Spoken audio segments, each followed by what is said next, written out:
Hi friends, Ayyanar துணை சீரியலில் இன்றைக்கி நாளைக்கான எபிசோடை பார்க்கலாம். வாங்க வீடியோக்குள்ளே பார்க்கலாம். புதுசாக பார்க்குறவங்கள அதை சப்ஸ்கிரைப் பண்ணிக்கோங்க, லைக் ஹைப்பு கொடுத்து விடுங்க.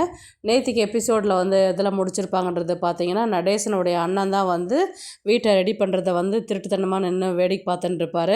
அதை பல்லவன் பார்த்துட்டு அண்ணா அங்கே பாருண்ண அப்படின்ற மாதிரி தான் கூப்பிட்டுட்டு அவரை கிண்டல் பண்ணி டான்ஸ் ஆடி கலாய்ச்சி அவரை அனுப்பி விடுவாங்க. யார் வீட்டுக்கு யாருடா சொந்தம் கொண்டாடுறது அப்படின்ற மாதிரி நடேசன் பேசி அவரை அமுச்சு விடுவார்.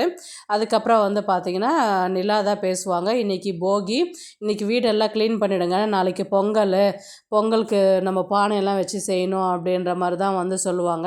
பொங்கலுக்கு நீங்கள் என்ன பண்ணுவீங்க அப்படின்ற மாதிரி கேட்டதுக்கு சோழன் என்ன சொல்லுவார்னா, பொங்கல் நாங்கள் கடையில் போய் வாங்கிட்டு வரலாம், சாப்பிட்லாம், தூங்கலாம், மறுபடியும் மதியானம் போய் பொங்கல் வாங்கிட்டு வந்து சாப்பிட்டுட்டு தூங்கலாங்க. ஏங்க பொங்கல்னால் இப்போ பொங்கல் சாப்பிட்டு தூங்குறதா பொங்கலா அப்படின்ற மாதிரி நிலா கேட்பாங்க. ஆமாங்க, நாங்கள் இத்தனை நாள் அப்படி தாங்க பண்ணிக்கிட்டு இருந்தோம்.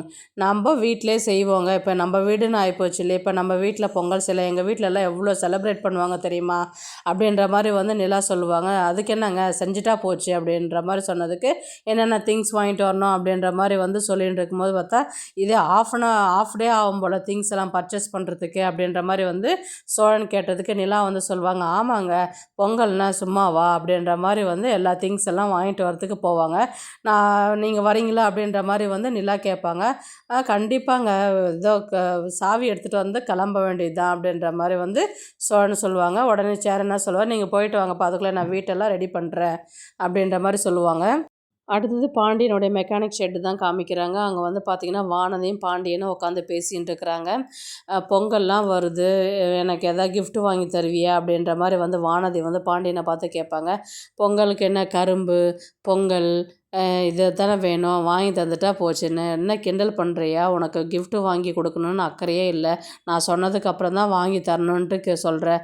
ஏற்கனவே ஒரு ட்ரெஸ் ஒன்று ப்ரெசென்ட் பண்ணல, எத்தனை வாட்டி உங்கள்கிட்ட போட்டு வந்து காமிச்சேன், அப்போ கூட உனக்கு என் மேலே அக்கறையே இல்லை அப்படின்ற மாதிரி சொன்னதுக்கு அதெல்லாம் ஒன்றும் இல்லடி, நீ பொங்கல் தானே, பேசாத எங்கள் வீட்டுக்கு வரியா, செலிப்ரேஷன் பண்ணுறோம், நாளைக்கு எல்லாத்தையுமே திங்ஸ்லாம் வாங்கிட்டு வந்து வச்சு நாளைக்கு எங்கள் வீட்டில் பொங்கல் கொண்டாடுறோம், நீ வேணால் எங்கள் வீட்டுக்கு வரியா அப்படின்ற மாதிரி சொன்னதுக்கு கண்டிப்பாக உங்கள் வீட்டுக்கு நான் வருவேன், ஆனால் நான் வந்துட்டேன் நீ திட்டுவியே அப்படின்ற மாதிரி சொன்னதுக்கு நான் தானே உன்னை கூப்பிட்றேன், நீ கண்டிப்பாக வா அப்படின்ற மாதிரி வானதி பாண்டியன்கிட்ட பேசிகிட்டு இருக்கும்போது பார்த்திங்கன்னா வானதியுடைய மாமா வானதி பாண்டியன்கிட்ட பேசுகிறத பார்த்துட்டு போயிட்டு அவங்க வீட்டில் பேசுகிற மாதிரி தான் அடுத்த சீன் கொண்டு வராங்க.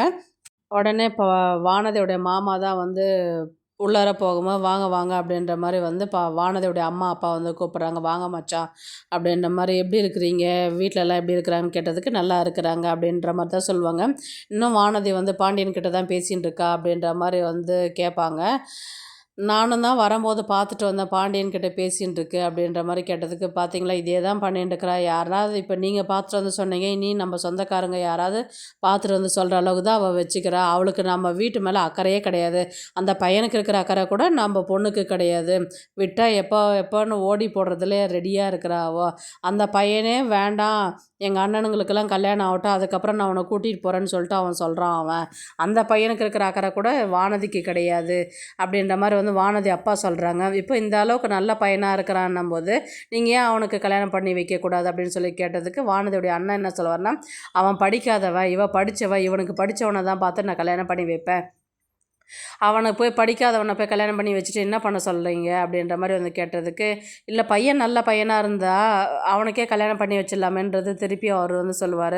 உனக்கு என்ன மச்சான் நான் சொல்கிறதுக்கு என்ன, அன்றைக்கி கூட பெங்களூர் போனால் அந்த பையன் கையெழுத்து கும்பிட்டு நம்ம பொண்ணை கொண்டு விட்டுட்டு போகிறான், ஆனால் நம்ம பொண்ணுக்கு அந்த அளவுக்கு அக்கறையே கிடையாது, எங்கள் மேலே ஒரு பாசம் கிடையாது, அக்கறை கிடையாது, எப்போ வீட்டு விட்டு ஓடி போடுவான்றது தான் இருக்கிற, வெளியில் சொன்னால் வெக்கக்கேடு அந்த மாதிரி தான் இருக்குது அப்படின்ற மாதிரி தான் அவங்க பேசின்னு இருப்பாங்க. அப்போது அவனுக்கு சொந்த வீடு இருக்குது, ஏற்கனவே ஒரு கல்யாணம் பண்ணி கொண்டு ஒரு பொண்ணு குடும்பம் நடத்திட்டு இருக்கிறாங்க, அந்த பொண்ணு கூட அவ்வளோ வசதியானது, இப்போ வீடும் சொந்தமாகிடுச்சுன்றது கேள்விப்பட்டேன், அதில் 4 ஒரு பங்கும் வரப்போகுது இல்லையா, சொந்தமாக ஒரு மெக்கானிக் ஷெட்டு வேறு வச்சுருக்கிறான், அப்போது கட்டி கொடுத்தா என்ன கிடக்குது அப்படின்ற மாதிரி சொல்லிட்டு சொன்னதுக்கு, எனக்கும் ரொம்ப நாளாக இதுதான் ஓடின்னு இருக்குது மச்சான், நானும் அதை பற்றி தான் யோசிச்சுட்டு இருக்கிறேன் அப்படின்ற மாதிரி வானதி அப்பா சொல்லுவாங்க. அதுக்கப்புறம் வானதி அம்மா என்ன சொல்லுவாங்கன்னா, எனக்கு அண்ணன் சொல்கிறது அதுதான் சரின்னு படுது, பேசாத நம்ம அந்த பையனுக்கே கட்டி கொடுத்துடலாம் அப்படின்ற மாதிரி சொன்னதுக்கு வானதியுடைய அண்ணன் வந்து எனக்கு சுத்தமாக பிடிக்கல, எப்படியாவது போங்க, நீங்கள் உங்களாச்சு, நீங்கள் உங்கள் விருப்பமாச்சு அப்படின்ற மாதிரி வந்து அவர் சொல்லிட்டு வெளியில் கிளம்பி போயிடுவார். அதுக்கப்புறம் வந்து பார்த்திங்கன்னா சோழனும் நிலாவும் பொங்கல் திங்ஸ் எல்லாமே வாங்கிட்டு வரும்போது தான் பேசிக்கிட்டு வருவாங்க. இந்த மாதிரி சொந்தமாக கம்பெனி வைக்கிறேன்னு திவ்யா வந்து கேட்டிருந்தான். ஆல்ரெடி 4, 5 ஃப்ரெண்ட்ஸுங்கெலாம் வந்து அவங்க ஷேர் பண்ணி இது கம்பெனி ஒன்று ஸ்டார்ட் பண்ண போகிறாங்க, நல்லதானங்க, நீங்களும் ஜாயின் பண்ணிக்கோங்கன்னு. நம்ம தனியாக பண்ணுற அளவுக்கு இன்னும் நம்மக்கிட்ட அந்த அளவுக்கு திறமை இல்லைங்க, கொஞ்ச நாள் கழித்து பார்ப்போம் அப்படின்ற மாதிரி சொன்னதுக்கு அப்புறம் உங்கள் விருப்பங்க, எதை சொன்னாலுமே சரி சொல்கிறீங்களே என்னங்க, நீங்கள் சொன்னால் நான் அது சரியாக தானங்க இருக்கும், அது சரி சொல்லியே நான் பழகிட்டேன், அதில்னால என்னங்க இருக்குது அப்படின்ற. எங்கள் வீட்டில் இருக்கிறவங்களாம் என்ன நினைப்பாங்களா இல்லைன்னு தெரியல, நான் தான் அவங்கள 24 மணி நேரம் நினச்சிட்டு இருக்கிறேன் அப்படின்ற மாதிரி வந்து சொன்னதுக்கு என்ன சொல்லுங்கள், நான் திருவண்ணாமலைக்கு கூட்டிகிட்டு போகிறவங்கள அப்படின்னு சொன்னதுக்கு அதெல்லாம் ஒன்றும் வேணாங்க, நான் நினைக்கிற மாதிரி அவங்களும் என்ன நினச்சிருப்பாங்க, என் மனசை அவங்க புரிஞ்சுருந்தாங்கன்னா இந்த நிலைமைக்கு நான் வந்திருக்கவே மாட்டேன் அப்படின்ற மாதிரி தான் வந்து சொல்லியிருப்பாங்க. சரி அதெல்லாம் விடுங்க, நம்ம ஹஸ்பண்ட் அண்ட் ஒய்ஃபாக ஒன்றா போயிட்டு இந்த திங்ஸ் எல்லாம் வாங்கிட்டு வந்திருக்குறோம் அப்படின்ற மாதிரி வந்து சோழன் சொல்லுவார். நிலா வந்து எதனா திட்டுவாங்கன்னு பார்ப்பாரு, எதுவுமே திட்ட மாட்டாங்க, அக்செப்ட் பண்ணிவிட்டு பரவாயில்லையே அமைதியாகிட்டாலே அப்படின்ற மாதிரி வந்து சோழன் மனசுக்குள்ளே நினச்சிக்கிட்டு அந்த சீனை அப்படியே முடிப்பாங்க.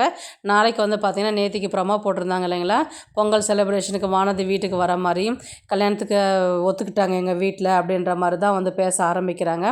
இது வந்து எல்லாருமே சேரன் என்ன சொல்லுவார்னா, ரொம்ப சந்தோஷம்ப்பா, வர சொல்லி சொல்கிறோம், நாங்களும் வரோம், வந்து பேசுகிறோம் அப்படின்ற மாதிரி வந்து சொல்லுவாங்க. அதுக்கப்புறம் பாண்டியன் முகம் மாறும், அண்ணனுக்கு இன்னும் கல்யாணம் ஆகலை, அதுக்குள்ளே நான் எப்படி கல்யாணம் பண்ணிக்கிறது, நான் தான் வெயிட் பண்ண சொன்னேனே அப்படின்ற மாதிரி தான் வந்து பாண்டியன் வந்து வானதிக்கிட்ட சொல்லுவாங்க. வானதி வந்து என்ன சொல்லுவாங்கன்றது பார்த்திங்கன்னா, ஏற்கனவே சோழனுக்கு கல்யாணம் ஆகிடுச்சு, அப்போ அண்ணனுக்கு கல்யாணம் ஆனன்றது அவர் எதனா யோசிச்சாரா, இல்லை அவங்க ஃபேக்கான கல்யாணம் தானே பண்ணிட்டு இருக்கிறாங்க, அவங்க வந்து உண்மையாகவும் குடும்பமும் நடத்தலைல்ல, அப்போ அதுவே அக்செப்ட் பண்ணிக்கிட்டாங்க, நம்ம வந்து உண்மையாக லவ் பண்ணுறோம், நம்ம உண்மையாகவே கல்யாணம் பண்ணிக்க போகிறோம் அப்படின்ற மாதிரி வந்து வானதி வந்து பேசுவாங்க.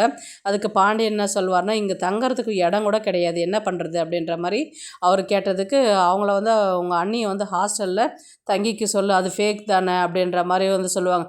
சும்மா என்னத்துக்கு அவங்களே குறை சொல்லிட்டு ஃபேக்குன்னு சொல்லிட்டு இருக்கிற அப்படின்ற மாதிரி தான் வந்து பாண்டியன் வந்து வானதிக்கிட்ட கேட்பாங்க. எப்போ பார்த்தாலும் அவங்கள தூக்கி வச்சு பேசுகிறதே உனக்கு வேலையாக போயிடுச்சு, இப்போ நான் உன்னை கல்யாணம் பண்ணிக்கிறேன், எங்கள் வீட்டிலே அக்செப்ட் பண்ணிக்கிட்டாங்கன்னு சொல்ல வந்தாலும் உன் முகத்தில் வந்து ஒரு சந்தோஷமே இல்லை, உன்னை பற்றியும் உன் குடும்பத்தை பற்றி தான் யோசிக்கிறேன், என்னை பற்றி கொஞ்சம் கூட நீ யோசிக்கவே மாட்டேங்கிற அப்படின்ற மாதிரி தான் வானதி வந்து மறுபடியும் பிரச்சனை பண்ணுவாங்க. உடனே வந்து பாண்டியன் என்ன சொல்லுவார்னா, நீ என்ன சொல்லணும் திருந்தவே மாட்டேன், இப்போ கல்யாணம் தானே சொல்லியிருக்கிறல்ல, அதுக்கப்புறம் பார்த்து பேசுவாங்க, பார்த்துக்கலாம், இப்போ எதுவும் பிரச்சனை பண்ணாத அப்படின்ற மாதிரி வந்து பாண்டியன் வந்து வானதிக்கிட்ட சொல்லுவார். உடனே சேரன் வந்து என்ன சொல்லுவார்னா, சரிப்பா, ஒரு நல்ல நாள் பார்த்து நாங்கள் வீட்டுக்கு வரோம், நீ வீட்டில் சொல்லிவிடு அப்படின்ற மாதிரி வந்து சேரன் வந்து உங்கள் வீட்டில் சொல்லுவானது, இந்த மாதிரி ஒரு நல்ல நாள் பார்த்து நாங்கள் வரோம், வீட்டுக்கு பொண்ணு பார்க்கறதுக்கு வரோம் அப்படின்ற மாதிரி சொன்னதுக்கு சரிண்ணே நான் சொல்லிடுறேண்ணா அப்படின்ற மாதிரி வந்து வானதி வந்து சேரன்கிட்ட சொல்லுவாங்க. அதுக்கப்புறம் சேரன் வந்து நடேசனை பார்த்து சொல்லுவார், என்னப்பா கிளம்பி போயிட்டு பொண்ணு கேட்டுட்டு வரலாமா அப்படின்ற மாதிரி, உங்கள் விருப்பம், நீங்களாம் முடிவு பண்ணிட்டீங்க, அப்புறம் ஏன்டா என்ன கேட்குறீங்க அப்படின்ற மாதிரி வந்து நடேசனை வந்து கேட்பார். சரின்ற மாதிரி சனிக்கிழமை எபிசோடு வந்து முடிப்பாங்க. இந்த வீடியோ பிடிச்சிருந்தா லைக் பண்ணுங்க, நம்ம சேனலை சப்ஸ்கிரைப் பண்ணுங்க, உங்க ஆதரவு ரொம்ப முக்கியம். நன்றி.